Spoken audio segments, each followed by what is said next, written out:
As disciples of Jesus, we seek the truth. The only way we keep growing is to embrace the fact that our current understanding is incomplete and to continue the persistent search for knowledge of things as they really are. In that continual quest to identify truth, every member of the Church of Jesus Christ of Latter-day Saints has to decide. Two important figures in church history insist that the other is a liar, and both can't be telling the truth. They are Emma Smith and Brigham Young. Throughout her life, Emma Smith consistently claimed that Joseph, her husband, never taught or practiced plural marriage.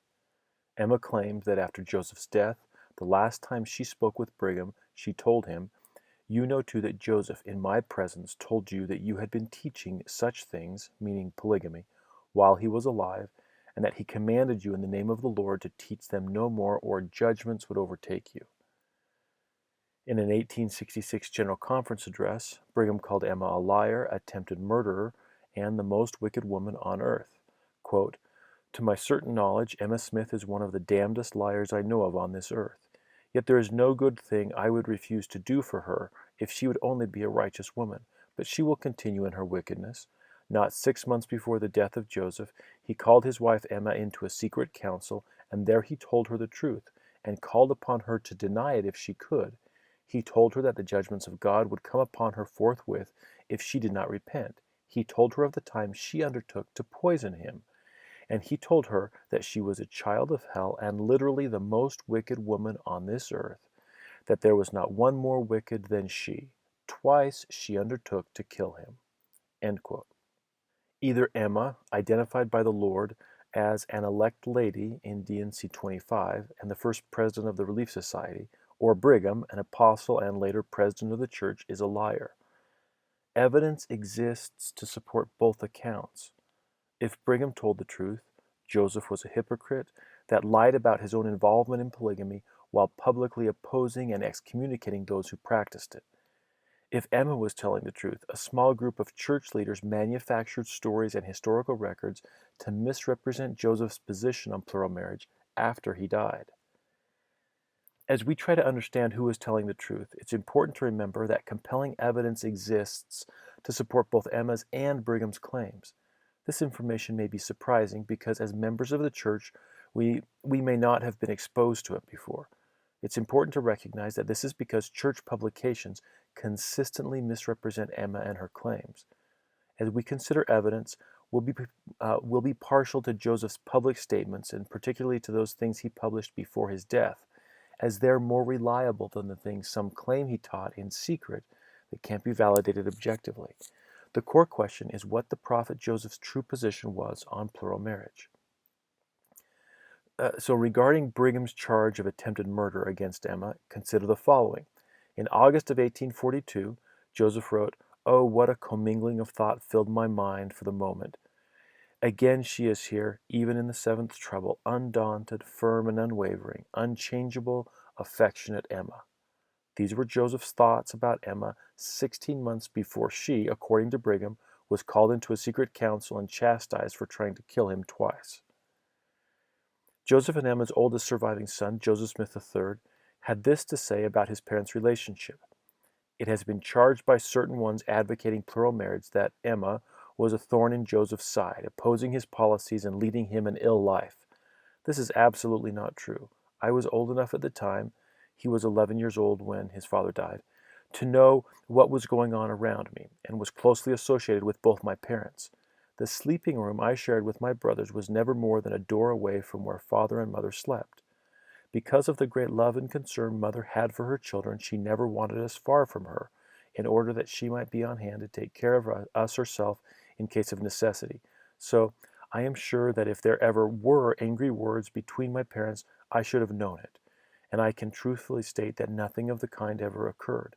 Father was a kindly man and emphatically a home-loving one, whose wife and children were very dear to him, and who was, in turn, loved and respected by them." In January of 1844, at roughly the same time Brigham claims Joseph called Emma into a secret council and condemned her as, in Brigham's words, literally the most wicked woman on this earth, the history of the church records in contrast that Joseph had different feelings toward Emma.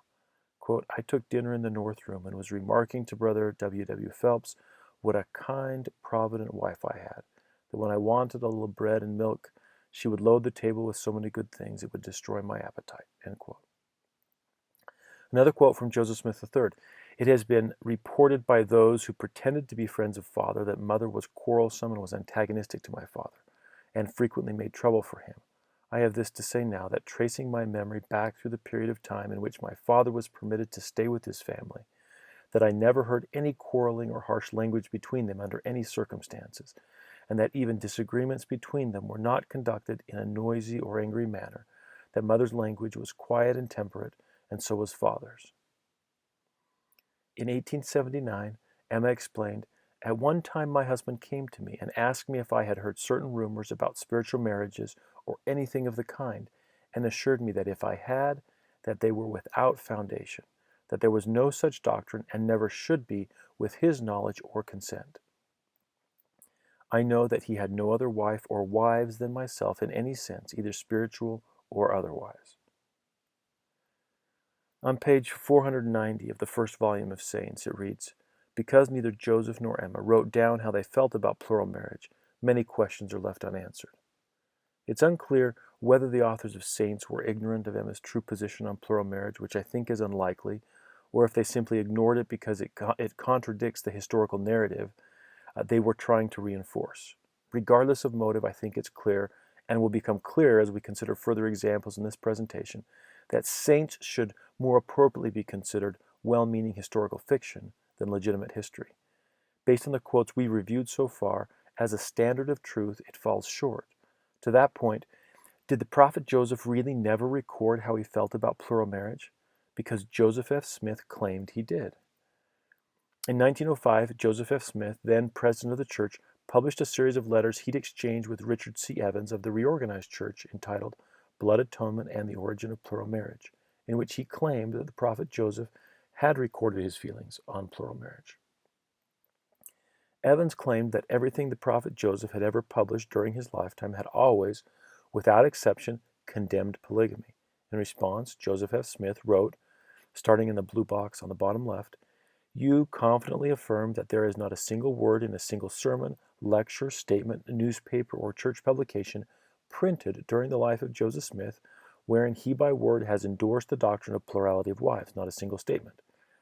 Whether any such statement was ever printed in his lifetime or not, I am not prepared to say, but I do know of such evidence being recorded during his lifetime, for I have seen it. I have copied the following from the prophet's manuscript record of October 5, 1843, and know it is genuine. Because the print gets really small on the original, I've included the same text from the History of the Church from the BYU website in the section in the middle of the screen so you can follow along more easily. Gave instructions to try those persons who are preaching, teaching, or practicing the doctrine of plurality of wives, for according to the law I hold the keys of this power in the last days, for there is never but one on the earth at a time on whom this power and its keys are conferred. And I have constantly said, no man shall have but one wife at a time, unless the Lord directs otherwise. As President Joseph F. Smith explained, the quote can be traced back to the manuscript history of the church, shown here in the Joseph Smith Papers Project. But the problem is, this isn't the original source. The source for what we see here is a draft version, which shows how changes were made that actually reversed Joseph's original intent. This draft version provides a key to understand what changes were made to the prophet's journal after his death. As the editors of the Joseph Smith Papers Project indicate, a draft version was begun soon after Joseph Smith was killed. This draft shows several changes of interest. Some of the original text is crossed out, other text has been added by someone with different handwriting, and in the lower left margin we notice the words "to be revised," which were later crossed out. So how do these editorial changes impact the meaning? Well, let's read it. Evening at home and walked up and down the street with my scribe, gave instructions to try those persons who were preaching, teaching, or practicing the doctrine of plurality of wives. If we skip down to find the next part of the original entry with the same handwriting, we see the final part reads, Joseph forbids it and the practice thereof. No man shall have but one wife. The inserted text not only changes from the third person to the first person, it inserts language nearly identical to D&C 132.7, which wasn't published until 8 years after Joseph's death, that completely changes the meaning of the original entry. We'll consider section 132 later in this presentation, so for now, let's focus on this revised or edited version of Joseph's journal, which reads, gave instructions to try those persons who were preaching, teaching, or practicing the doctrine of plurality of wives. This is the beginning of the inserted text, which reads, for according to the law, I hold the keys of this power in the last days. For there is never but one on earth at a time on whom this power and the keys are conferred. And I have constantly said, now we notice that it completely removes the crossed out portion that says, Joseph forbids it and the practice thereof, and follows the curved line down to, no man shall have but one wife. Note the insertion again of additional text, at a time unless the Lord directs otherwise. Remember, these changes were all made after Joseph's death. But wait a sec. How can we know what was the original text and what were changes? We know because the original journal is also available from the Joseph Smith Papers Project, and this is what it says. And gave instructions to try those who were preaching, teaching, or appears to be the word practicing crossed out, the doctrine of plurality of wives. On this law, Joseph forbids it, and the practice thereof. No man shall have but one wife. This is the only version Joseph would have been able to inspect for accuracy before his death. Now you can see why it becomes so important to trust Joseph's public statements, and even better, his published words, as they are the most protected from subsequent revisions. This content from the original journal lines up exactly with Joseph's other public statements. What made it into the final version and was published as the History of the Church lines up exactly with what Brigham Young taught after Joseph's death. Joseph's intent on October 5, 1843, was to try or formally charge in a church court those guilty of advocating or practicing polygamy. How does this align with other publicly available historical documentation? Well, luckily, 4 months after this journal entry condemning the doctrine of plurality of wives, Joseph and Hyrum made their views on the topic known publicly in an article published in the Times and Seasons. Quote, as we have lately been credibly informed that an elder of the Church of Jesus Christ of Latter-day Saints by the name of Hyrum Brown has been preaching polygamy and other false and corrupt doctrines in the county of Lapeer, state of Michigan, this is to notify him and the church in general that he has been cut off from the church for his iniquity, and he is further notified to appear at the special conference on the 6th of April next to make answer to these charges. Joseph Smith and Hyrum Smith, presidents of said church. This appeared in the Times and Seasons for February 1st, 1844, on page 423. Notice that Joseph and Hyrum were the co-presidents of the church. Both presidents died in June of 1844, roughly 5 months after this was published. 6 weeks later, in March 1844, a letter was published in the Times and Seasons that Hyrum wrote to members of the church in Hancock County, Illinois. The beginning of the letter starts in the blue box and ends at the bottom of the next column to the right, where we see it was written by Hyrum. It reads, to the brethren of the Church of Jesus Christ of Latter-day Saints living on China Creek in Hancock County, greeting. Whereas Brother Richard Hewitt has called on me today to know my views concerning some doctrines that are preached in your place, and states to me that some of your elders say that a man having a certain priesthood may have as many wives as he pleases, and the doctrine is taught here. I say unto you that that man teaches false doctrine, for there is no such doctrine taught here, neither is there any such thing practiced here. And any man that is found teaching privately or publicly any such doctrine is culpable and will stand a chance to be brought before the high council and lose his license and membership also. Therefore, he had better be aware what he is about. Hyrum's inclusion of any such thing or any such doctrine make it clear that there were no exclusions whether it was called spiritual wifery or polygamy or plural marriage. It was all wrong and not practiced or sanctioned by Joseph or Hyrum. The timing of this letter, dated March 15, 1844, is very important, as Joseph and Hyrum were killed just 3 months later in June of 1844. Interestingly enough, very similar doctrine that a man having a certain priesthood may have as many wives as he pleases would reappear several years later, but not in Illinois. It manifested itself again in a general conference talk given by Brigham Young in Utah 17 years after Joseph and Hyrum died. In an 1861 General Conference address, Brigham claimed that, quote, the second way in which a wife can be separated from her husband while he continues to be faithful to his God and his priesthood I have not revealed except to a few persons in this church, and a few have received it from Joseph the prophet as well as myself. If a woman can find a man holding the keys of the priesthood with higher power and authority than her husband, and he is disposed to take her, he can do so, otherwise she has got to remain where she is. Brigham went on to explain that if a woman claims protection at the hands of a man possessing more power in the priesthood and higher keys, if he is disposed to rescue her and has obtained the consent of her husband to make her his wife, he can do so without a bill of divorcement.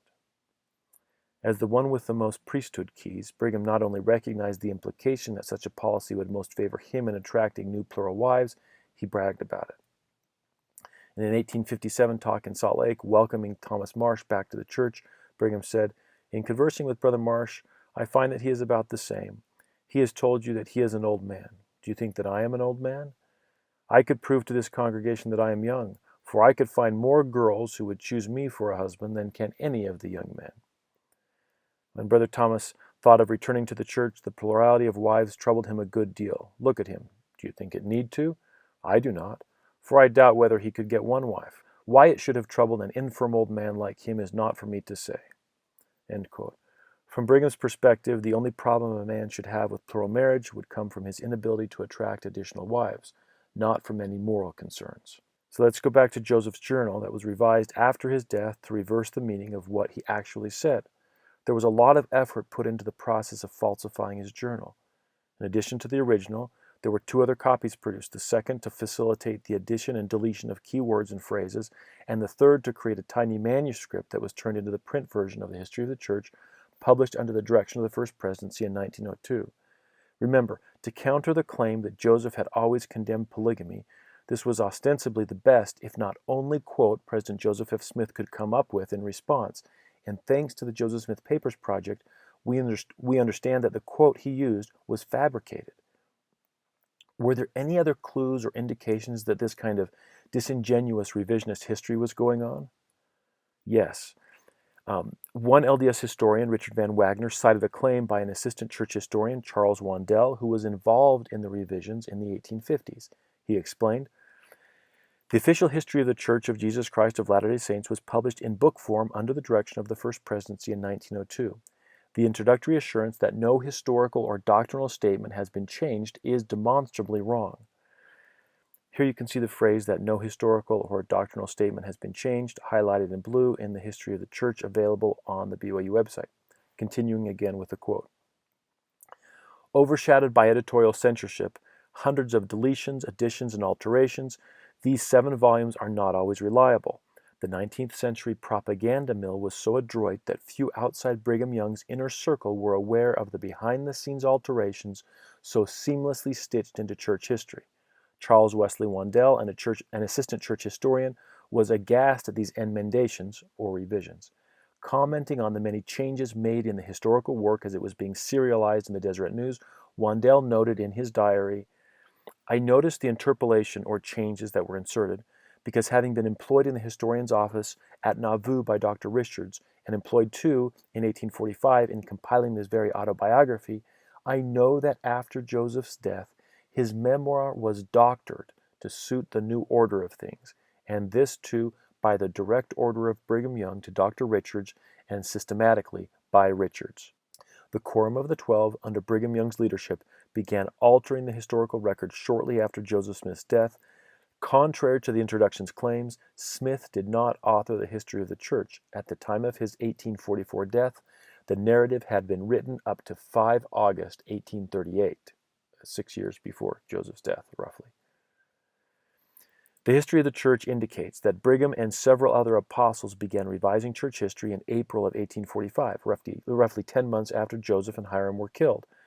For example, Tuesday, April 1st, 1845, I commenced revising the history of Joseph Smith at Brother Richard's office. Elder Heber C. Kimball and George A. Smith were with me. President Joseph Smith had corrected 42 pages before his massacre.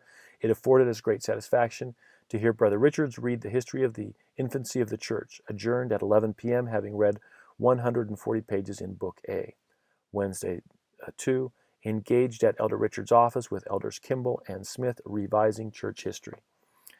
These aren't isolated examples. During the next month of May 1845, for example, I found 4 additional references to Brigham Young revising church history. Revisions were made to discredit those that opposed plural marriage. The church's website, see the box in the upper right corner, indicates that Sidney Rigdon was excommunicated for refusing to accept the 12's leadership. This is accurate, but omits Sidney's condemnation of the 12 for practicing polygamy secretly while lying about it during Joseph's life. Sidney was excommunicated in September 1844, and in October 1844 wrote, "It is a fact so well known that the 12 and their adherents have endeavored to carry on this spiritual wife business in secret that I hardly need mention it here, and have gone to the most shameful and desperate lengths to keep it from the public. How often have these men and their accomplices stood up before the congregation and called God and all the holy angels to witness that there was no such doctrine taught in the church, and it has now come to light by testimony which cannot be gainsaid, that at the time they thus dared heaven and insulted the world, they were living in the practice of these enormities, and there were multitudes of their followers in the congregation at the time who knew it." In 1836, Joseph taught that the 12 are subject to the first presidency when he said, "The 12 are not subject to any other than the first presidency, that is, myself, Sidney Rigdon, and Frederick G. Williams." Brigham changed this to support his claim that the 12 should be the ones to lead the church after Joseph's death, rather than Sidney Rigdon, who was in the first presidency when Joseph died, by adding the following words to the end of the quote, "who are now my counselors, and where I am not, there is no first presidency over the 12. Another example of changes made to discredit Sidney Rigdon after Joseph's death include conference minutes from October 1843 about conflict between Joseph and Sidney Rigdon, which reads as follows. President Joseph Smith arose and satisfactorily explained to the congregation the supposed treacherous communication or correspondence with ex-Governor Carlin, which wholly removed suspicion from Elder Sidney Rigdon and from every other person. He expressed entire willingness to have Sidney Rigdon retain his station, provided he would magnify his office and walk and conduct himself in all honesty, righteousness, and integrity, but signified his lack of confidence in his integrity and steadfastness, judging from their past intercourse. So that's what the minutes read. The change that Brigham made was that all the red text in the first paragraph was later removed, and the red text in the bottom paragraph was added, which said, President Joseph Smith arose and said, I have thrown him off my shoulders, and you have again put him off me. You may carry him, but I will not. These are the types of changes that Brigham made to discredit those that were critical of plural marriage after Joseph's death. So let's go back to Joseph's public statements. A month before Joseph died, he gave a talk in Nauvoo in which he vigorously denied charges of polygamy. In 1844, William Law, a former member of the First Presidency, formed a conspiracy to depose Joseph and take the leadership of the church away from him.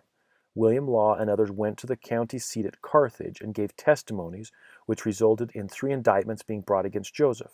One accused him of being guilty of polygamy. Joseph's sermon in which he responded to the polygamy charge was given at the Stand, which was an outdoor meeting place near the temple building site in Nauvoo. Joseph declared, another indictment has been got up against me, meaning the polygamy indictment.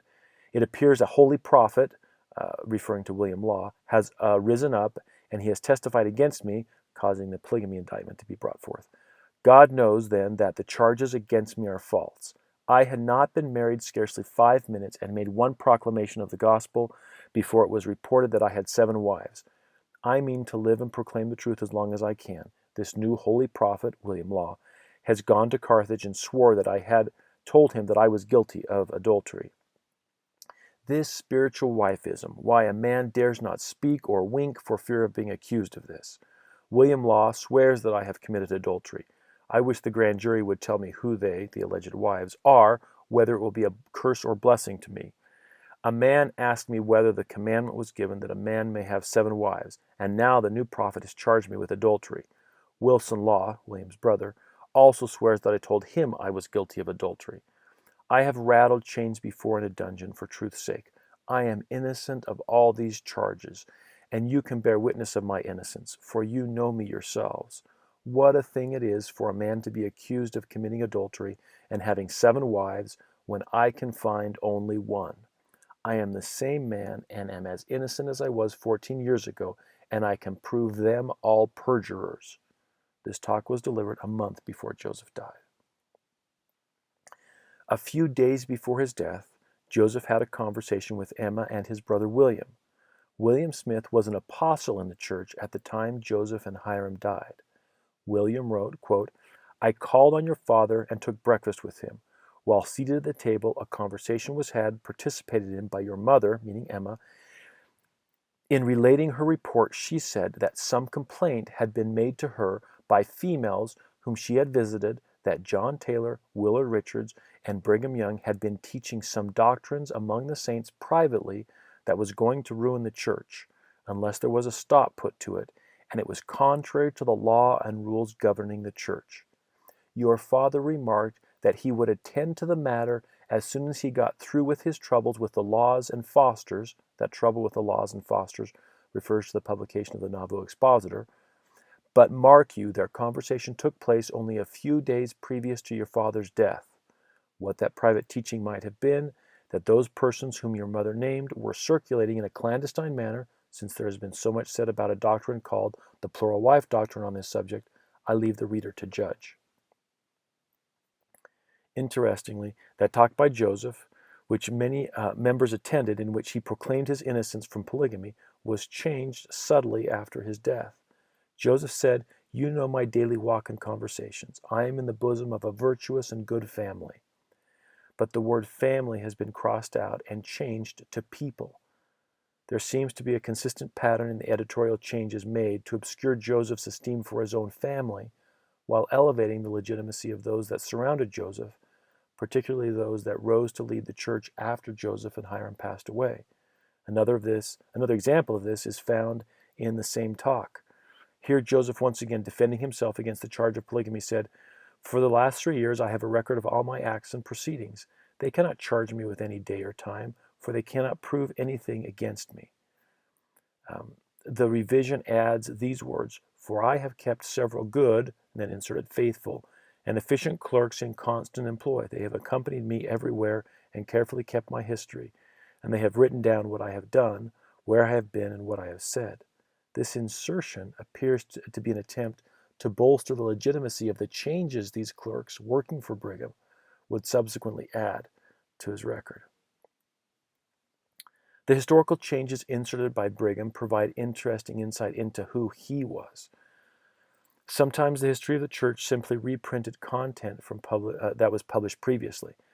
The portion of the church history shown here is a reprint of the Times and Seasons from October 1844.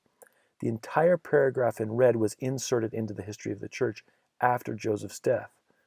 Brigham thought to reinforce the importance of his arrival in Kirtland by inserting this paragraph as if Joseph had written it.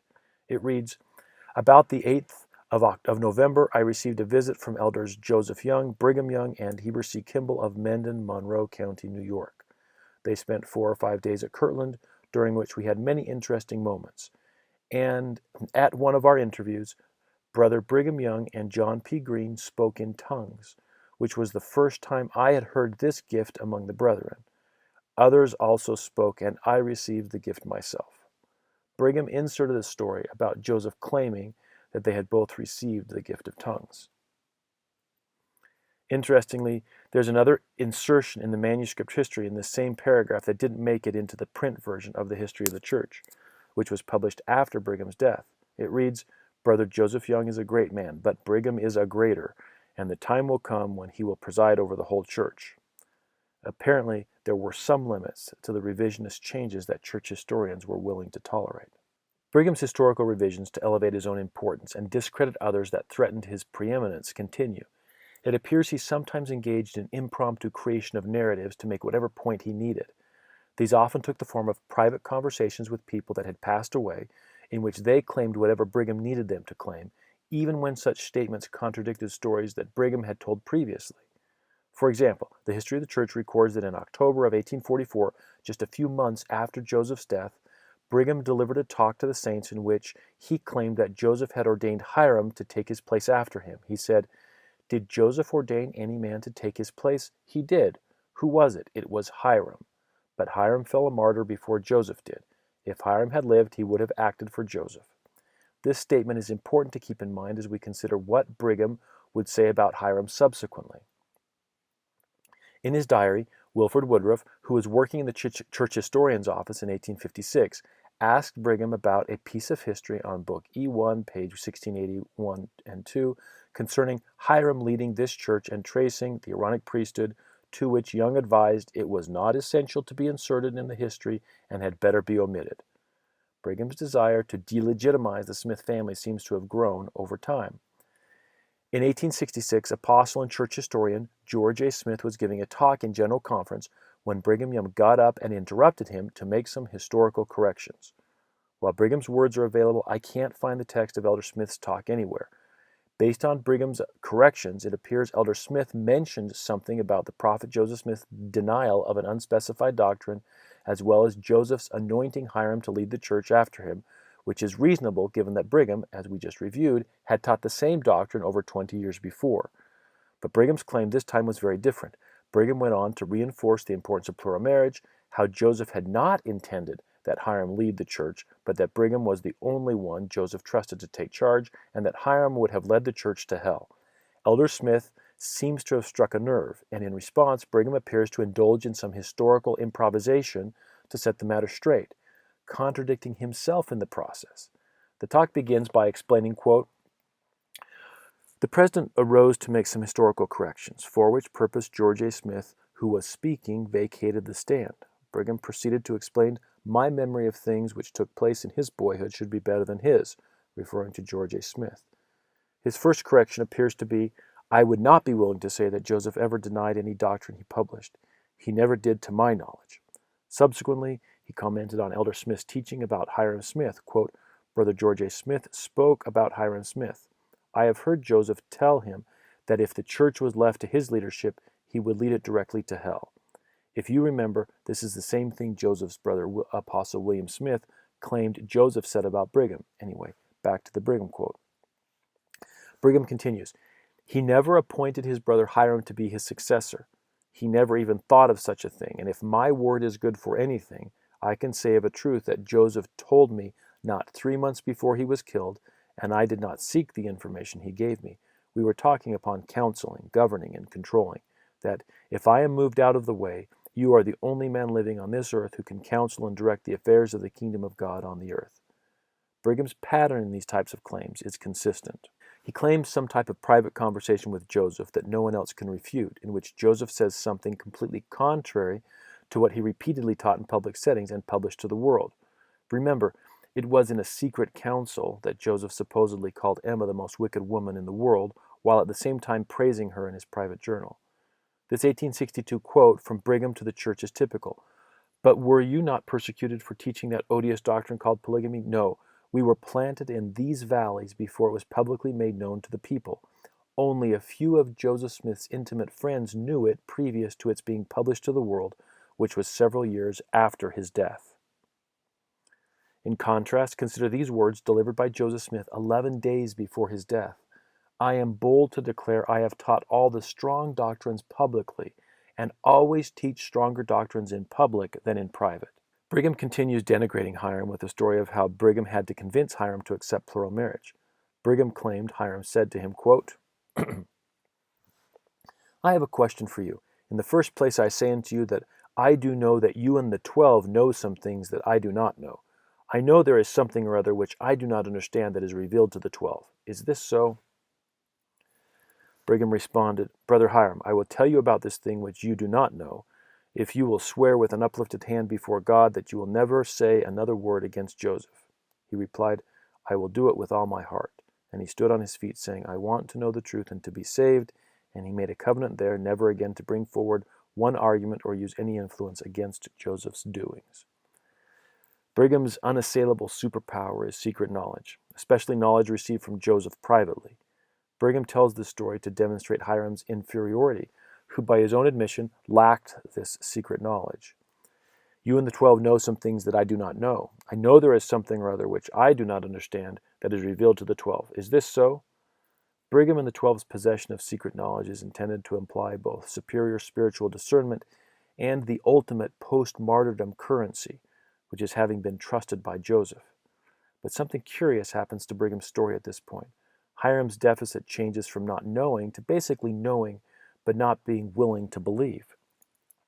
I can understand this by the motions and talk and doings of Joseph, and I have mistrusted for a long time that Joseph had received a revelation that a man should have more than one wife, and he has hinted as much to me, but I would not bear it.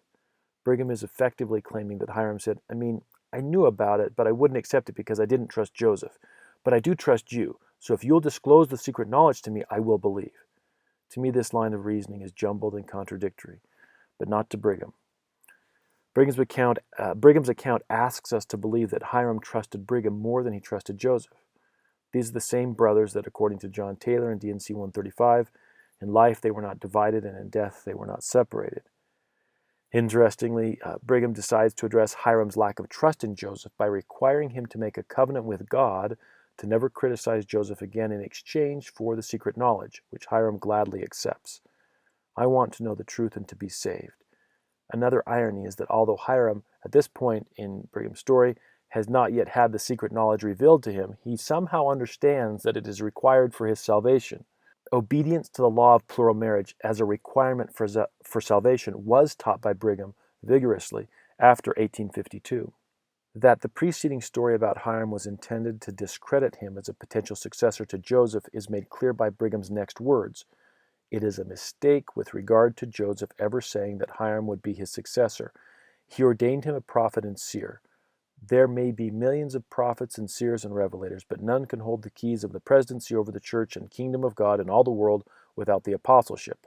I knew of the doctrine of polygamy by revelation to myself while I was in England before it was revealed to me by Joseph.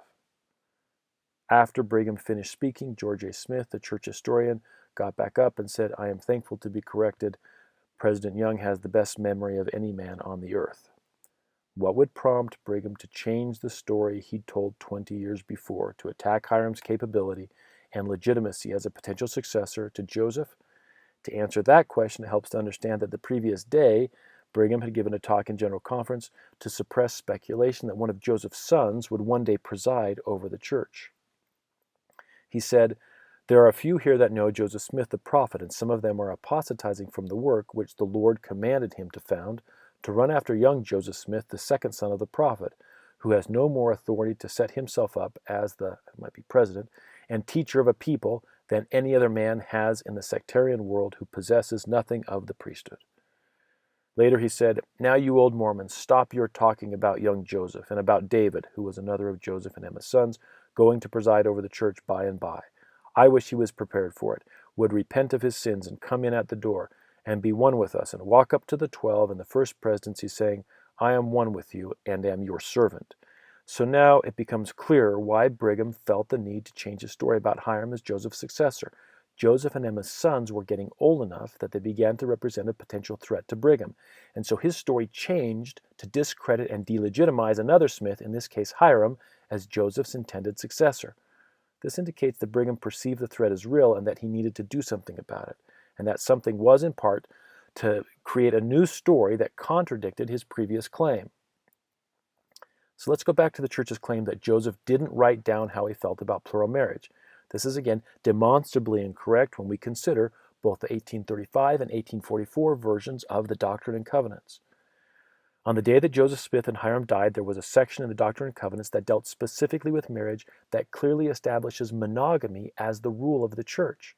Originally introduced in the 1835 version of the Doctrine and Covenants as Section 101, it stated the following: Inasmuch as this Church of Christ has been reproached with the crime of fornication and polygamy, we declare that we believe that one man should have one wife and one woman but one husband, except in the case of death, where either is at liberty to marry again. It is not right to persuade a woman to be baptized contrary to the will of her husband, neither is it lawful to influence her to leave her husband. In the preface to the 1835 edition of the D&C, Joseph specifically approved the content, which reads, We do not present this little volume with any other expectation than that we are to be called to answer to every principle advanced. The 1844 edition of the Doctrine and Covenants, in which the section on marriage had become section 109, was prepared for publication just prior to Joseph's death in 1844 and contained the same words originally written by Oliver Cowdery regarding marriage. This declaration on marriage, published twice, 9 years apart, the second being finalized just prior to his death, reiterate Joseph's views on the subject.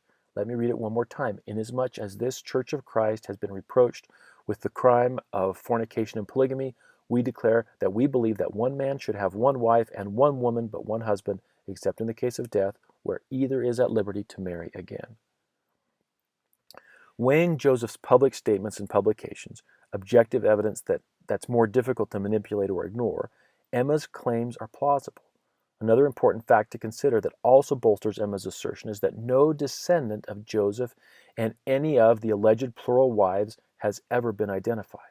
Joseph and Emma conceived 9 children together. If, as the church claims, Joseph had as many as 40 wives and he slept with even a portion of them, we would expect at least a few children to have been produced. None have ever been identified. The question of Joseph's paternity with plural wives has been spurred by sources like Fawn Brody's book, No Man Knows My History, which named possible children of the prophet Joseph Smith and plural wives, as well as anecdotal family histories that have proudly but erroneously claimed descendancy from Joseph Smith. A Deseret News article from 2011 describes how DNA evidence was gathered to disprove the remaining possible descendants of Joseph and any woman besides Emma. It's interesting that this question reemerged relatively recently, as it was understood and accepted while polygamy was still being practiced that Joseph never produced any children with any of the alleged plural wives. When asked in 1879 why the prophet didn't have any polygamous children, Joseph F. Smith didn't try to refute the premise of the question. He responded, because it would have been against him and the law of the state against bigamy. The children would have been proven to be his, or the mothers would have been condemned for illicit intercourse, polygamous marriages not being considered legitimate marriages. So how could such serious error have been introduced? As I've worked to piece together a plausible scenario, it appears it may have started around 1840 in England. Later in life, Brigham admitted that he received revelation, including visions regarding plural marriage, while on a mission to England sometime between 1839 and 1841. Significantly, he claimed to have received those revelations before Joseph ever said anything about plural marriage to him. Some of the other apostles and missionaries in England appear to have accepted plural marriage as legitimate in that same time frame, and it appears they began recruiting additional wives while keeping it secret from Joseph. This fueled the fire of John Bennett's immoral seductions in Nauvoo, which relied upon assertions that Joseph and other top church leaders sanctioned Bennett's spiritual wifery. That in turn led Joseph to frequently and adamantly preach against polygamy publicly, as we've seen throughout this presentation. Joseph was sealed to both men and women as a way of expanding the kingdom of God on earth, but it wasn't sexual. During the latter part of Joseph's life, particularly after he received the July 1843 revelation on monogamous sealing for eternity, it seems he began to refer to such kingdom-building sealings as adoptions. Joseph's non-sexual sealings to women were later conflated with marriage.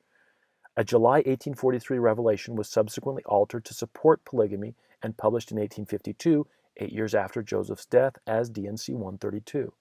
It appears that Brigham was willing to justify the historical manipulations because he believed his revelation in England had been from God, but would not have been accepted by the church without making it look like it had come from Joseph. Let's consider some evidence that supports this hypothesis. In 1874, Brigham gave a talk in Salt Lake in which he said, "We were driven from Missouri after Joseph went up there, and we came to Nauvoo, and the 12 went to England. While we were in England, I think, the Lord manifested to me by vision and his Spirit things that I did not then understand. I never opened my mouth to anyone concerning them until I returned to Nauvoo. Joseph had never mentioned this. There had never been a thought of it in the church that I ever knew anything about at that time. But I had this for myself and kept it to myself. When I returned home and Joseph revealed these things unto me, then I understood the reflections of my mind while in England, but this was not until I had told him what I understood." This was in 1841. The revelation, D&C 132, was given in 1843, but the doctrine was revealed before this, end quote.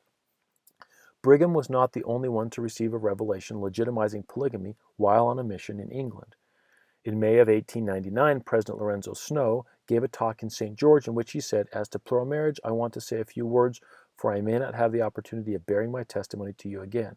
There is no man that lives that had a more perfect knowledge of the principle of plural marriage, its holiness and divinity, than what I had. It was revealed to me before the prophet Joseph Smith explained it to me. I had been on a mission to England between 2 and 3 years, which I think would have been 1840 to 1843, and before I left England, I was perfectly satisfied in regard to something connected to plural marriage. Willard Richards and William Clayton were clerks that recorded many of Joseph's journal entries and meeting minutes. Both of them served as missionaries in England during this same time frame. Thomas Stafford, a member of the church who lived in Manchester, England, while Brigham Young was a missionary there, moved to Nauvoo in 1842. He observed the following behavior by Brigham, quote, "But I am fully convinced, as I was then, that Brigham was in adultery in Manchester, England, in the fall, winter, and spring of 1840 and 1841. Elizabeth Mayer is the person with whom Brigham was then committing adultery. My reasons are these. We lived next door to her under the same roof. This Elizabeth Mayer had a father and a brother who were gardeners. They took their dinners as they worked a long piece from home. After they had left for work, Brigham would step into the house. She would then lock the door and pull down the blinds and curtains, which to me was strange. He never came to see our folks, although not 5 steps apart, and when he left, he was always in a hurry, and she never came to the door with him when he was leaving. This same thing occurred in Nauvoo with a woman and Brigham. Her name was Greenough. Her son was about my age, was always driven out when Brigham came. The door was shut and the curtains lowered. I was puzzled to know why he acted so. If he had a good heart and was engaged in the business of teaching the truth, why drive the boy out? Why not come also and see my mother, only a few steps apart? I am now and was then satisfied that he was in adultery in Manchester, England. The seeds of polygamy were sown, and Brigham the sower. I was present at a meeting in a grove at Nauvoo about 3 weeks before Joseph and Hyrum were murdered, when Joseph made a public statement in the presence of 3,000 people that polygamy was being practiced secretly by some, that it had crept into the church secretly and must be put down speedily or the church would be driven from Nauvoo. I am satisfied that Joseph was not in favor of it at all, would swear to all I have stated." End quote. Thomas Stafford eventually aligned himself with the reorganized church and was a 70 in that organization when he wrote the letter from which this quote was taken. So if Brigham and not Joseph brought plural marriage into the church, why was Joseph sealing people to himself? Because Joseph had his calling and election made sure, he knew he was assured a place in the celestial kingdom. And because Joseph had also received the sealing power from God, he had the ability to seal or adopt others to himself to ensure the same blessing for them. Joseph's approach, as we will see, was to use the sealing power liberally in an inclusive way to bring many of the early saints with him into the celestial kingdom. Consider Joseph's words on the subject. Quote, "Let us suppose a case," starting in the upper left-hand corner. "Let us suppose a case. Suppose the great God who dwells in heaven should reveal himself to Father Cutler here by the opening heavens and tell him, I offer up a decree that whatsoever you seal on earth with your decree, I will seal it in heaven. You have the power then. Can it be taken off? No. Then what you seal on earth by the keys of Elijah is sealed in heaven, and this is the power of Elijah."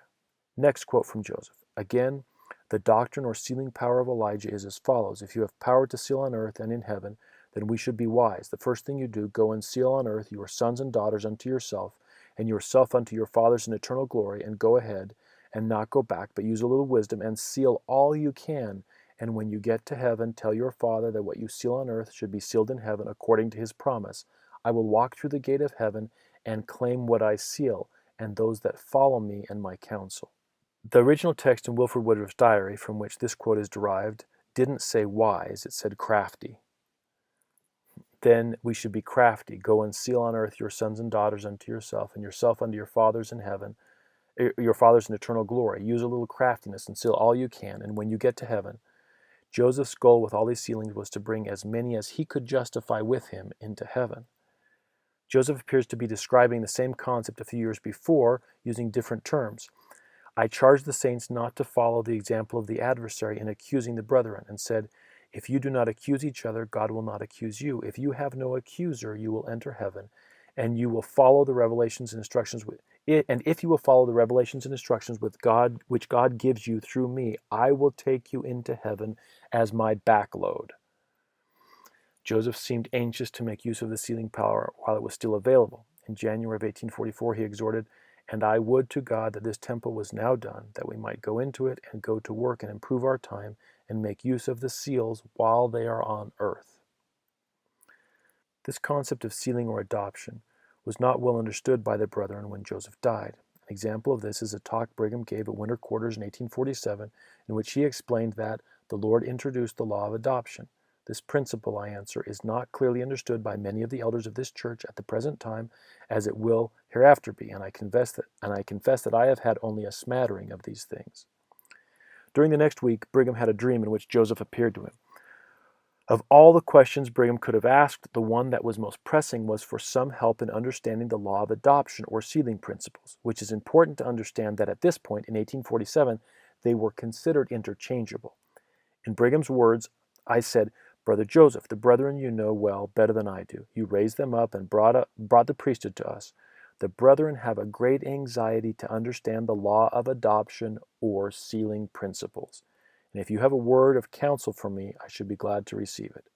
Interestingly, Joseph didn't answer his question. He told Brigham to tell the people to be humble and faithful, be sure to keep the Spirit of the Lord, and it will lead them right. Joseph's practice of sealing men to himself continued for quite a while after his death. In 1856, Brigham explained that these sealings were the highest ordinance in the church. Quote, "We will seal men to men by the keys of the holy priesthood. This is the highest ordinance. It is the last ordinance of the kingdom of God on the earth, and above all the endowments that can be given you." End quote. In 1868, First Presidency member Daniel Wells' view was that, quote, "On adoption, he supposed it had reference to the linking together of the priesthood, that it might reach back to the link that had long since been broken, that it might present one unbroken chain," end quote.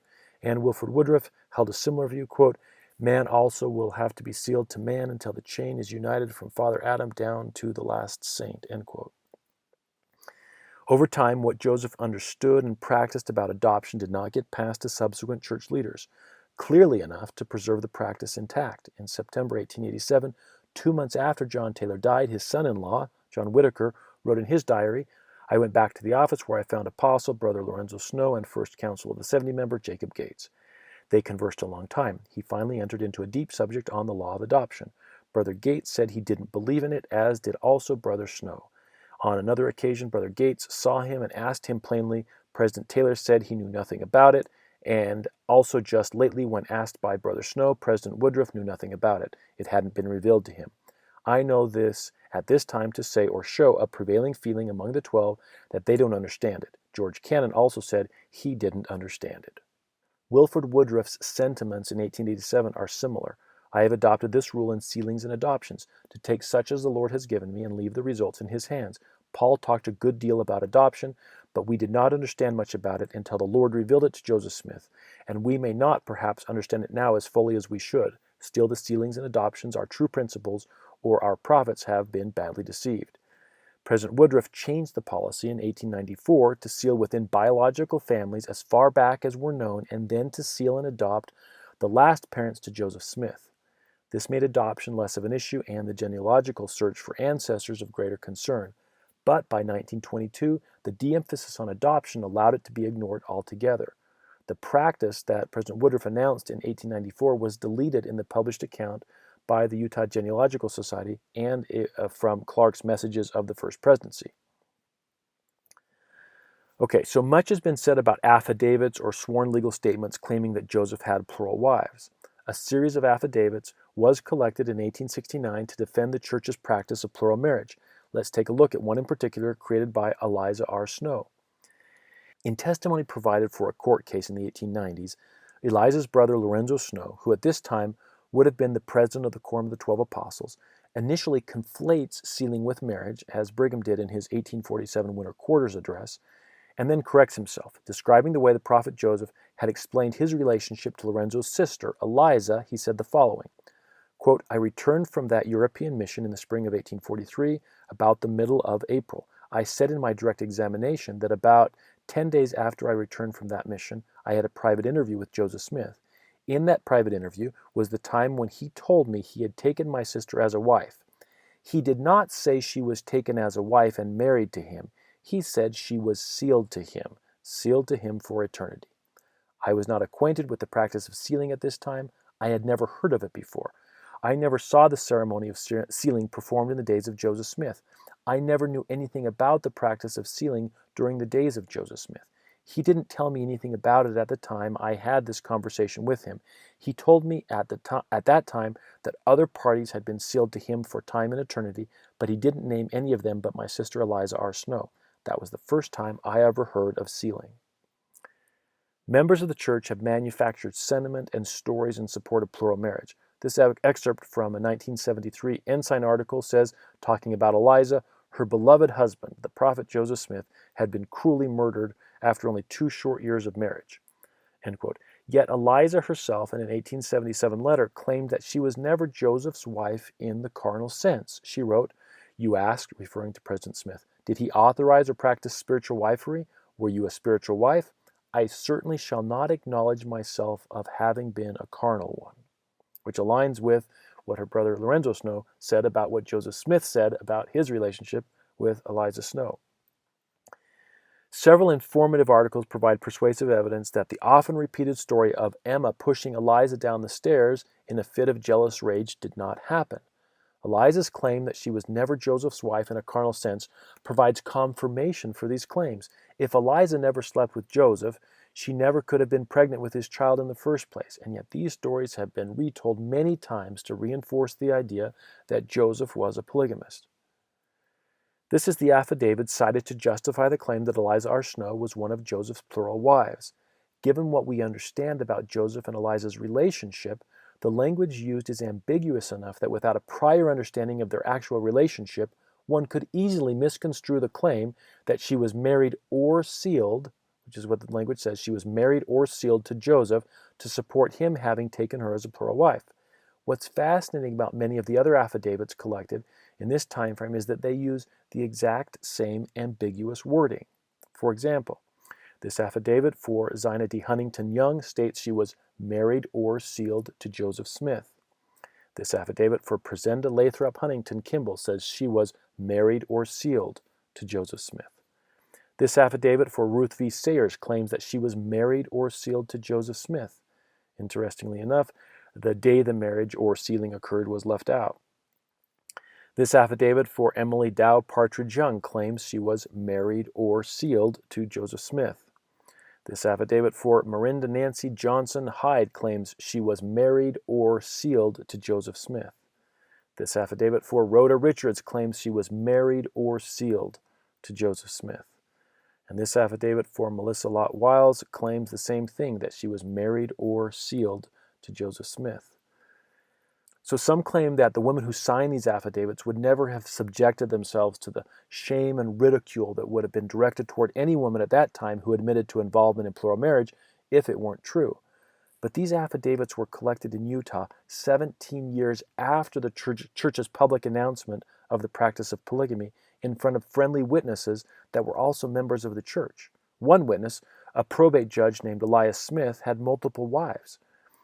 Brigham Young's daughter provides some important contextual information that helps us understand that there was status and financial benefit accorded to some of those that were considered plural wives of the prophet Joseph. For example, starting from the quote here on the slide, Emily Partridge and the other bereaved young plural widows were approached by President Young and the 12 after the martyrdom with an offer of their shelter and sustenance for time only, of these brave girls who had dared ridicule and even mobs and death to enter into that order. They were free to select any of these associates, BR crossed out, or of the prophet as their earthly protector. Eliza R. Snow, after reaching the valley, was glad to accept shelter and protection under his, word left out, but she, page break, like several other widows, was never his wife in actual fact.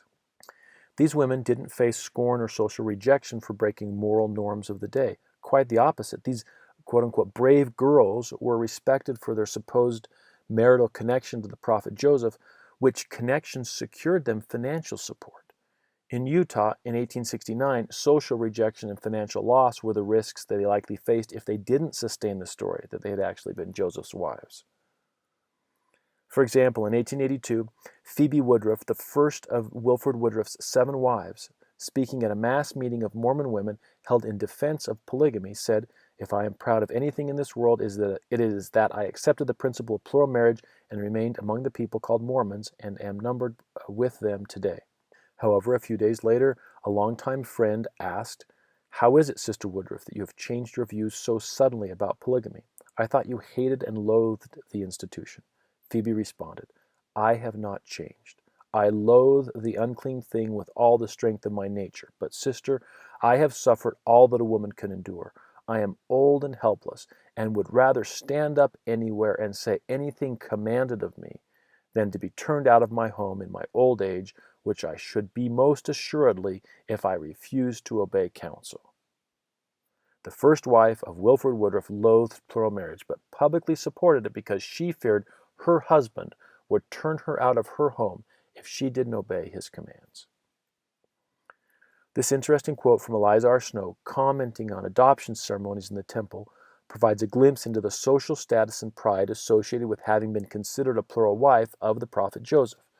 Quote, "When persons are adopted to Joseph Smith, they are initiated into his family and become his heirs. A wife or someone to represent a wife as proxy must be present, but who is to be the mother is not designated. I officiated in the adoption of 75 individuals at one time when I was in St. George. Others have been adopted since who do me the honor to choose me for mother. Some of them felt much disappointed because I was not present, but I think it will make no difference. We shall have our choice. I shall feel quite honored if after you are adopted into our family, you and Brother East recognize me as mother."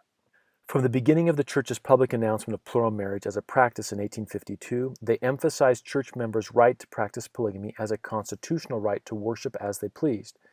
As the practice came under increasing attack by the federal government, it became acceptable for members of the church to lie about their involvement in plural marriage to protect and preserve the practice. This is demonstrated in the 1890 Manifesto, in which the church announced to the federal government that, and this language comes directly from the manifesto itself, also known as Official Declaration 1 in the back of your Doctrine and Covenants, quote, "We are not teaching polygamy or plural marriage, nor permitting any person to enter into its practice." Those words were read by President Wilford Woodruff in General Conference. First Presidency member Lorenzo Snow then moved that church members, quote, "accept his declaration concerning plural marriages as authoritative and binding," end quote, which they did by vote. That church leaders at the time lied about their intent is made clear by the quote in the bottom right corner of the page that came from the church's website in April 2020 that says, "In all, 8 of 19 members of the Quorum of the 12 who served between 1890, when the original manifesto was given, and 1904 married new plural wives during those years. In the 14 years after the manifesto, after having declared that, quote, 'we are not teaching polygamy or plural marriage, nor permitting any persons to enter into its practice,' end quote, 8 members of the Quorum of the 12 took new plural wives. The manifesto was a lie intended to trick the federal government into leaving the church alone. If the church at the highest levels was willing to lie to protect the practice of plural marriage, would we expect members to act any differently?" In a letter written to President John Taylor in 1887, Charles W. Penrose, who'd been the editor-in-chief of the church's newspaper, the Deseret News, since 1880, and who had become an apostle in 1904, expressed concern that, quote, "the endless subterfuges and prevarications which our present condition impose threatens to make our rising generation a race of deceivers." In this light, the intentionally ambiguous "married or sealed" verbiage of the affidavits, coupled with the general sentiment that it was acceptable to lie to protect polygamy, as well as the possibility that their financial support may have been dependent upon their cooperation, make their value, the affidavits, as evidence that Joseph Smith had physical relationships with any of these women suspect. As context for the next few slides, I should introduce William Clayton. He wrote entries in Joseph's journal for the last couple of years of Joseph's life and held various administrative positions in the church and community. Here we read that he served as recorder and scribe to Joseph Smith from 1842 to 1844 at Nauvoo. After Joseph and Hyrum died, the question of who should lead the church loomed large. On August 8, 1844, the saints gathered to listen to both Sidney Rigdon and Brigham Young to decide who would lead the church. Sidney spoke first, after which Brigham adjourned the meeting for 2.5 hours before he would speak. During the break, Heber C. Kimball of the 12 paid Emma $1,000 in cash to show the goodwill of the Quorum of the 12. This appears to have been an attempt to buy Emma's support for Brigham, who was set to make his claim to lead the church when the meeting re-adjourned. A week later, William Clayton had a conversation with Emma in which she heatedly stated that, quote, it was secret things which had cost Joseph and Hyrum their lives. 5 days after expressing her desire to expose the secret things that had cost Joseph and Hyrum their lives, she received a legal demand signed by William Clayton for her to pay $1,000 to the city of Nauvoo on a debt of her deceased husband. To Emma, this may have appeared as Brigham's way of recovering the exact amount of money the apostles had given her less than 2 weeks previously, just before the church voted to accept the 12 to lead the church. Emma was likely viewed as uncooperative and even dangerous to those who stood to lose if certain secrets were exposed. William Clayton recorded in his own journal his interaction with Emma on August 15th of 1844. He wrote, Thursday 15th, I went to see Sister Emma as she had sent for me this a.m. I found her very cross. She grew warm and said that all the business of the trustee must be presented. We had no secrets that we must keep back from the public, for she was determined to have everything settled now. I replied to her that there were many things which I was unwilling the world should know anything about, and should not lend my hand to ruin the church. She said I neglected her and spent my time in the secret council of the 12, and it was secret things which had cost Joseph and Hyrum their lives. What secrets did William Clayton not want the world to know about that could ruin the church? Remember Sidney Rigdon's public accusation in this same time frame that it was a fact so well known that the 12 and their adherents have endeavored to carry on this spiritual wife business in secret and have gone to the most shameful and desperate lengths to keep it from the public. And Hyrum's warning several months before that false doctrine was being taught that, quote, a man having a certain priesthood may have as many wives as he pleases, end quote. William Clayton unwittingly provides insight into what those secrets may have been in a journal entry he made in his own diary in May of 1843 when he wrote, conversed with H.C.K., that's Heber C. Kimball, concerning a plot that is being laid to entrap the brethren of the secret priesthood by Bro H. and others. Bro H. is Hyrum Smith. The secret priesthood was teaching that a man could have as many wives as he pleases, directly in opposition to Joseph and Hyrum. In an 1874 affidavit, William Clayton would claim that Joseph told him, it is your privilege to have all the wives you want. William Clayton's missionary journal provides some insight into the potential genesis of his involvement in these secrets. After being baptized in 1837 by Heber C. Kimball, Clayton quit his job as a factory clerk to serve a mission about 35 miles away from his wife in Manchester, England. From 1838 to 1840, he served as a counselor in the British Mission Presidency with Willard Richards, who is pictured at the bottom right. Clayton's journals describe his involvement with other women in the mission field. In these journal entries, William Clayton uses S to indicate Sarah Crooks, R indicates Rebecca, Sarah's sister, M indicates Manchester. Also, the blank lines indicate sections that were initially recorded as a missionary, but later crossed out. The images at the bottom of this slide are actual pictures of some of the crossed out portions from his missionary journals. On April 6, 1840, he wrote, quote, got home at 11 o'clock, S, which I assume means supper, with Sarah and Rachel. They gave me a pint of porter, which is beer. Sarah washed my feet. The following text is scribbled out. On April 9, 1840, quote, she gave me a glass of porter. I got to M about 11 o'clock, nearly through. Sarah had some egg milk ready, and she washed my feet and then went to bed. The following text has been crossed out. On April 22nd, 1840, Sarah Crooks went with me, preached at Worsley. You'll notice that Sarah accompanies him in public a lot, so this wasn't something that he appeared to be hiding at the time.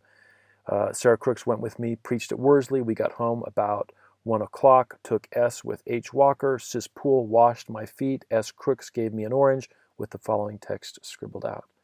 On April 28, 1840, she went with me to Eccles, preached to a very full house on 1 Corinthians 3. Sarah washed my feet when we got home, and I took Sarah with Rebecca. The following text was crossed out. This foot washing seems inappropriate and strange, and yet it happens often enough that it seems part of an established custom or practice. This is interesting because during Joseph Smith's life, a spiritual movement called Cochranism emerged in the eastern United States, which advocated peculiar religious practices, including secret late-night meetings for the select few, solemn oaths of secrecy, foot washing, and spiritual wifery. Early converts to the church included former Cochranites from Maine. A pattern emerges that whatever happens after Sarah washes William Clayton's feet has been scribbled out. It's important to note that at this point, Clayton had never been to the U.S. or met Joseph.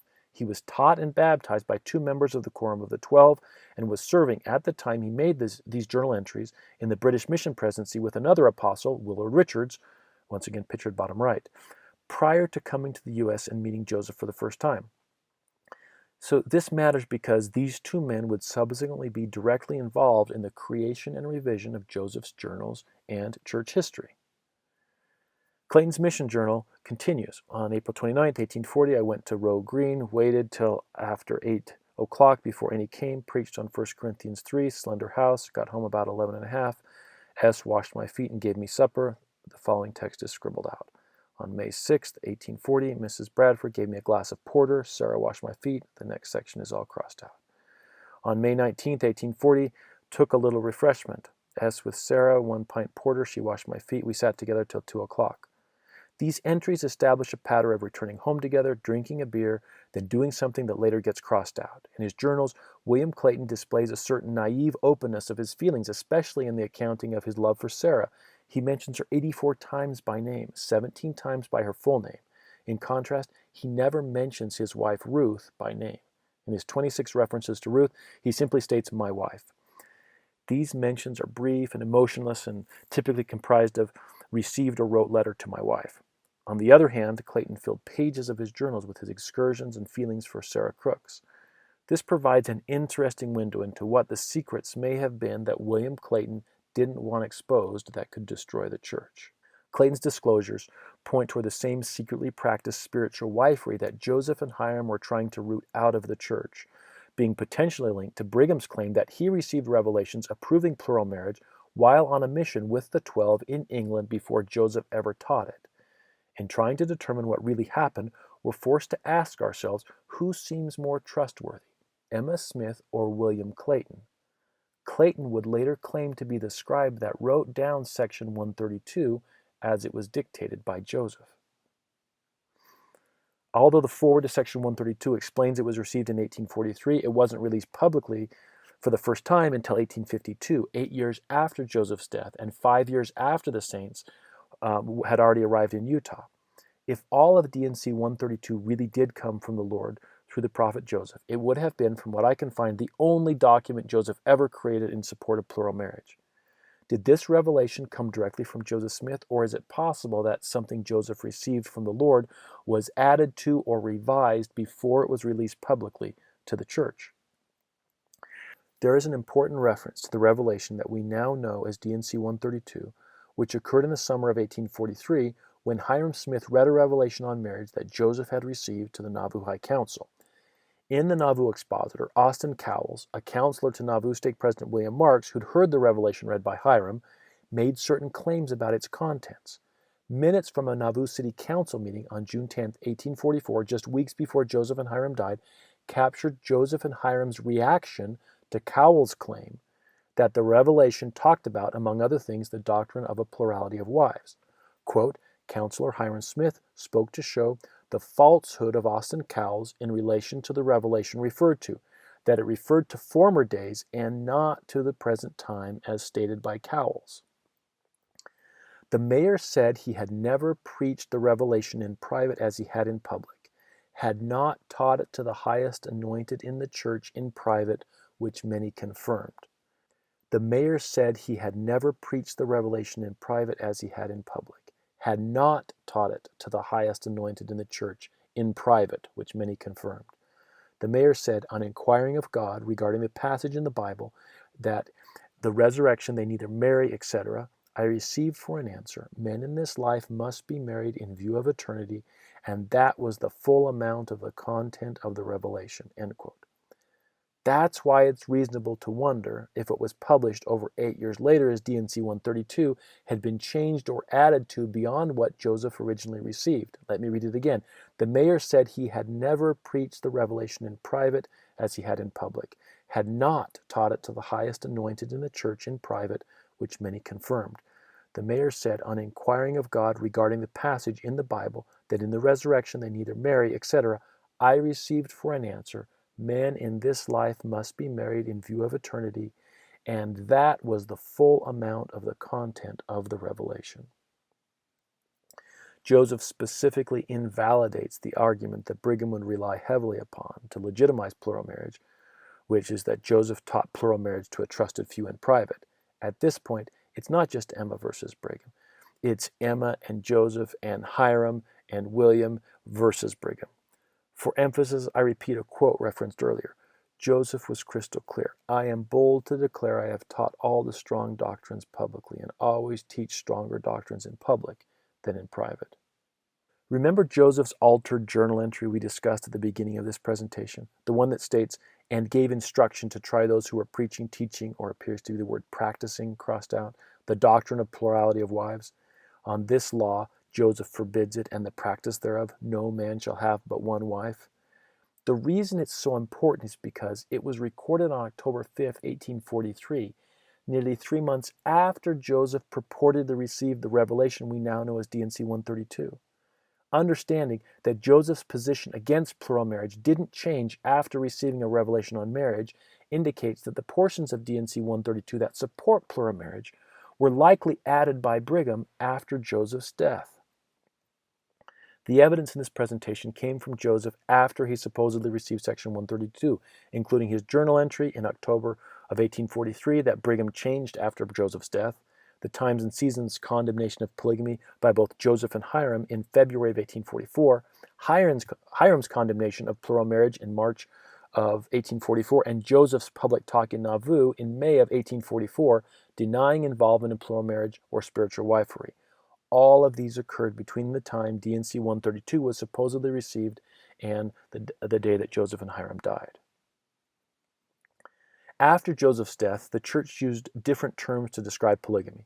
It appears attempts were made to distance the practice from Joseph's condemnation of spiritual wifery or polygamy by attempting to rebrand the practice as plural marriage or celestial marriage. This new terminology couldn't change the fact that Joseph had always condemned sexual relations outside of marriage between one man and one woman. Helen Mar Whitney, daughter of Apostle Heber C. Kimball, explained that, quote, at the time in Nauvoo, spiritual wife was the title by which every woman who entered into this order was called, for it was taught and practiced as a spiritual order. This quote comes from a church publication entitled Plural Marriage as Taught by the Prophet Joseph from the Juvenile Instructor Office in 1882. This presentation should make it clear why there was conflict between Emma and Brigham. Emma claimed, I was threatened by Brigham Young because I opposed and denounced his measures and would not go west with them. At the time, they did not know where they were going themselves, but he told me that he would yet bring me prostrate to his feet. It seems easy to think this may have been an exaggeration on the part of Emma. Would Brigham really talk like that, telling the prophet's widow that he would one day bring her prostrate to his feet? It shouldn't seem like an exaggeration when we understand that was how Brigham spoke about those with whom he was at odds. In a talk delivered at winter quarters in November of 1847, Brigham complained about two of the apostles who opposed him acting as president over the church. Brigham said, quote, like Joseph, I will not be trammeled. I would rather have to be shot in Carthage jail than to be under the necessity of having to run to my brethren before I can speak before the public. If my lot is to preside over the church, and I am the head of the church, I am the mouthpiece and you are the belly. The two apostles who opposed him acting as president over the church at the time were Parley Pratt and John Taylor. Concerning them, he threatened in the same talk, I shall never have any rest until I get into that valley and Parley Pratt and John Taylor bow down and confess they are not Brigham Young. They are devoid of the authority. That's from the Complete Discourses of Brigham Young, Volume 1, page 255. Historical records were changed. Stories were invented. Lies were told. If we limit ourselves to the evidence least susceptible to manipulation, to what was publicly available while Joseph was alive, we would have to conclude that Joseph consistently fought against polygamy. The fairest way to evaluate someone is not by what their critics say, but by their own words. In his own estimation, Brigham was not like Joseph. Joseph interacted with the Lord face to face. Brigham, by his own admission, did not.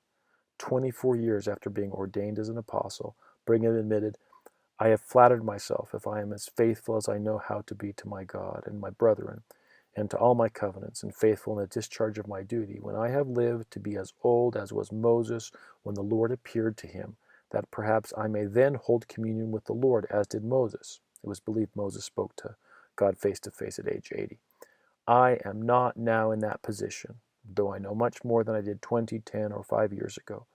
If I am faithful until I am 80 years of age, perhaps the Lord will appear to me and personally dictate me in the management of the church and people. I am not to obtain this privilege at once or in a moment. True, Joseph Smith in his youth had revelations from God. He saw and understood for himself. He had heavenly visions. Angels administered to him. The vision of his mind was open to see and understand heavenly things." 3 years later, Brigham admitted that his circumstances in this regard hadn't changed.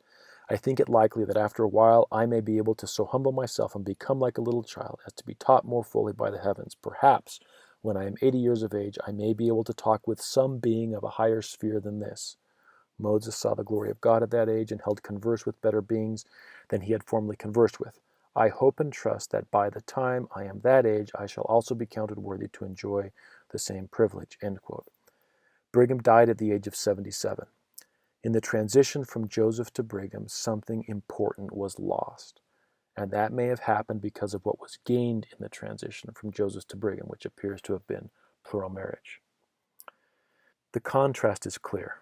11 days before Joseph died, he taught, "I am bold to declare I have taught all the strong doctrines publicly and always teach stronger doctrines in public than in private." If I accept Brigham's opposite version of history, that only a few of Joseph Smith's intimate friends knew it previous to its being published to the world, which was several years after his death, then I have to accept that Joseph was a liar, hypocrite, polygamist, and pedophile. I do not believe Joseph was any of those things. There is something else that changed in the leadership transition from Joseph to Brigham. Joseph's fundamental approach to leading the saints was to encourage each person to engage directly with God, to seek answers and discern truth individually and independently. In Brigham's paradigm, he was the one authorized to ask and get answers from God and tell church members what they needed to do. In an 1842 talk to the Relief Society, Joseph read the 14th chapter of Ezekiel, said the Lord had declared by the prophet that the people should each one stand for himself and depend on no man or man in that state of corruption of the Jewish church, that righteous persons could only deliver their own souls. Applied it to the present state of the Church of Jesus Christ of Latter-day Saints, said if the people departed from the Lord, they must fall. And this is the most important part, that they were depending on the prophet, meaning himself, hence were darkened in their minds, in consequence of neglecting the duties devolving upon themselves. End quote. Each of us has to stand for ourselves. The early saints were depending too much on Joseph, and the consequence was that their minds became darkened. The 14th chapter of Ezekiel addresses the same issue. Ezekiel talks about how some of the elders of Israel came up to him to ask him questions rather than taking their questions directly to the Lord. The Lord curses these elders for engaging in idolatry by going to the prophet instead of going directly to God. Ezekiel 14 reads, "Then came certain of the elders of Israel unto me and sat before me, and the word of the Lord came unto me, saying, Son of man, these men have set up their idols in their heart and put the stumbling block of their iniquity before their face. Should I be inquired of at all by them? Therefore speak unto them, and say unto them, Thus saith the Lord God, every man of the house of Israel that setteth up his idols in his heart, and putteth the stumbling block of his iniquity before his face, and cometh to the prophet, I, the Lord, will answer him that cometh according to the multitude of his idols, that I may take the house of Israel in their own heart, because they are all estranged from me through their idols." Prophets can become idols. "Therefore, say unto the house of Israel, Thus saith the Lord God, Repent and turn yourselves from your idols, and turn away your faces from all your abominations. For every one of the house of Israel, or of the stranger that sojourneth in Israel, which separateth himself from me, and setteth up his idols in his heart, and putteth the stumbling block of his iniquity before his face, and cometh to a prophet to inquire of him concerning me, I, the Lord, will answer him by myself. And I will set my face against that man, and will make him a sign and proverb, and will cut him off from the midst of my people, and ye shall know that I am the Lord." In contrast to Joseph's teaching that each one should stand for himself, and that members were depending on the prophet, hence were darkened in their minds, in the talk in which the church's practice of plural marriage was announced to the world, Orson Pratt, an apostle, said this about Brigham and his role, quote, "So in these days let me announce to this congregation that there is but one man in all the world at the same time who can hold the keys of this matter, but one man has power to turn the key to inquire of the Lord, and to say whether I, or these my brethren, or any of the rest of this congregation, or the saints upon the face of the whole earth, may have this blessing of Abraham conferred upon them. He holds the keys of these matters now, the same as Nathan in his day."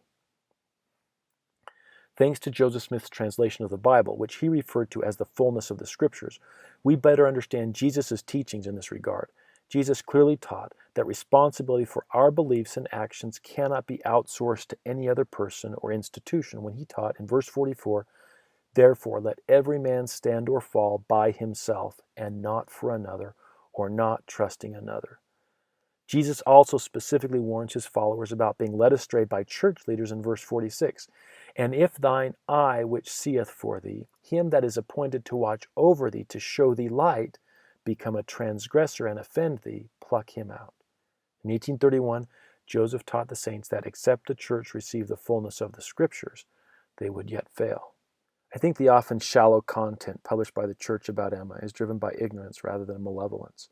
If Emma were alive today, I'm pretty sure the 7 things she'd want the women of the church to know wouldn't start with understanding that women have an extraordinary work to do, or that we need to be unified, especially in serving others.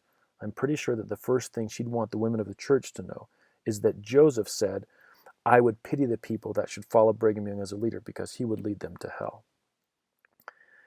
It's interesting to note that nearly every major doctrinal innovation that Brigham introduced to the church has since been dropped or disavowed, including plural marriage, blood atonement, blacks in the priesthood, and the Adam God doctrine. In this presentation, I focused on statements Joseph made during the last couple of years of his life to highlight the contrast between Joseph's public teachings and D&C 132, which was supposed to have been received 11 months before he died. The reality is that secret abominations and wickedness perpetuated by those that lied about having Joseph's support had been going on for quite a while. This quote, published in the Times and Seasons in 1840, is an example of that. Quote, "Thus we find that there has been frauds, secret abominations, and evil works of darkness going on, leading the minds of the weak and unwary into confusion and distraction, and all of which has been endeavored to be palmed upon the presidency, who were ignorant of these things which were practiced upon the church in our name." I think church leaders are good people trying to do the right things and help people draw closer to the Savior, but that doesn't mean that what Brigham did was approved by God. I think these things are very important because I firmly believe Joseph Smith was a prophet of God. God gave me a powerful testimony of the Book of Mormon, and many are losing their faith in the prophet Joseph and the Book of Mormon because of what I believe are falsehoods perpetuated about Joseph by the church. After hundreds of hours of research, I feel like the Lord has helped me see that some of the things I thought were true weren't. I realized that I personally needed to take responsibility for all that I believe rather than outsourcing that function to the church. The traditions of our fathers can be difficult to overcome, but truth, first and foremost, must be my primary objective if I am to become like God. D&C 93 teaches us that the glory of God is intelligence, or in other words, light and truth, and that light and truth forsake that evil one. The Heavenly Father I have come to know and love does not seem like the author of a system where a man with enough priesthood keys can have as many wives as he wants. The power in the church comes from the love and support, the brother and sisterhood that binds us as disciples of Jesus Christ. It is real and it's important. A community that helps us understand the gospel and grow in light and truth is important. The most important keys in a family are the powers needed to guide each household in the ways of light and truth. As Christ taught, "Where 2 or 3 are gathered together in my name, there am I in the midst of them." The growth of the church has been fueled by the strength of the truthfulness of the Book of Mormon and the fellowshipping of the members. I suggest you Google and read Joseph Smith's Monogamy, a free download that discusses some of the evidence that indicates that Joseph Smith was a monogamist. I'll put a link in the description. I also encourage you to read the teachings of the prophet Joseph Smith and the words of Joseph Smith. Thank you for taking time to consider this information. I think the Lord knew what he was talking about when he called Emma Smith an elect lady. I believe Emma was telling the truth, and that Joseph was honest, chaste, trustworthy, and monogamous.